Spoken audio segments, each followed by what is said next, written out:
Hello everyone, আসসালামু আলাইকুম। আশা করি সবাই ভালো আছেন। নতুন আরও একটি ভিডিও নিয়ে আপনাদের মাঝে হাজির হয়েছি। আশা করি সম্পূর্ণ ভিডিও জুড়ে আপনারা আমাদের সাথেই থাকবেন। আমি আছি এই মুহূর্তে ফারান 2 নৌজানটির সামনে। আপনারা ইতিমধ্যে দেখতে পাচ্ছেন কিন্তু নৌজানটিকে কেরানীগঞ্জ হাসনাবাদে নিয়ে আসা হয়েছে।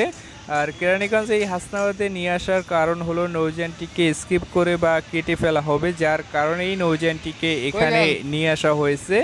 তো দেখতে পাচ্ছেন ফারান 2 নৌযানটি কিন্তু ইতিমধ্যে যে কেটে ফেলার প্রক্রিয়া তা কিন্তু শুরু হয়ে গেছে।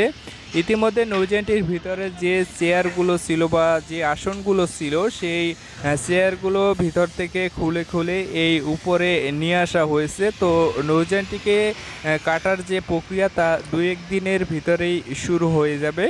আপনারা জানেন যে এই ফারান 2 নৌযানটি দীর্ঘদিন এই ঢাকা ইলিশা মৌজুরিহাট নৌরুটে সার্ভিস দিয়েছে সুনামের সাথে।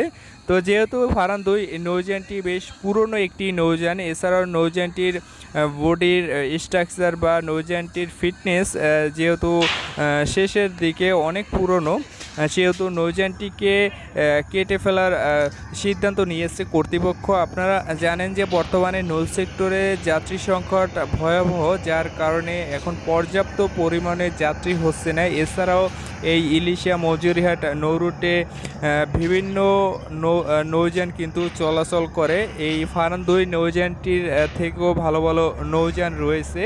যেহেতু নৌযানটি বেশ পুরনো, তাই নৌযানটিকে কেটে ফেলার সিদ্ধান্ত নিয়েছে লঞ্চ কর্তৃপক্ষ। তো নৌ সেক্টর থেকে আরও একটি নৌযান হারিয়ে গেল এমভি ফারান 2 নৌযানটি। প্রিয় দর্শকবৃন্দ, ভিডিওটি যদি ভালো লেগে থাকে তো অবশ্যই একটি লাইক করে দিবেন। পাশাপাশি আপনি যদি আমার এই ছোট্ট চ্যানেলটিতে নতুন হয়ে থাকেন তো অবশ্যই চ্যানেলটি সাবস্ক্রাইব করে পাশে থাকা বেল আইকনটি অন করে দিবেন।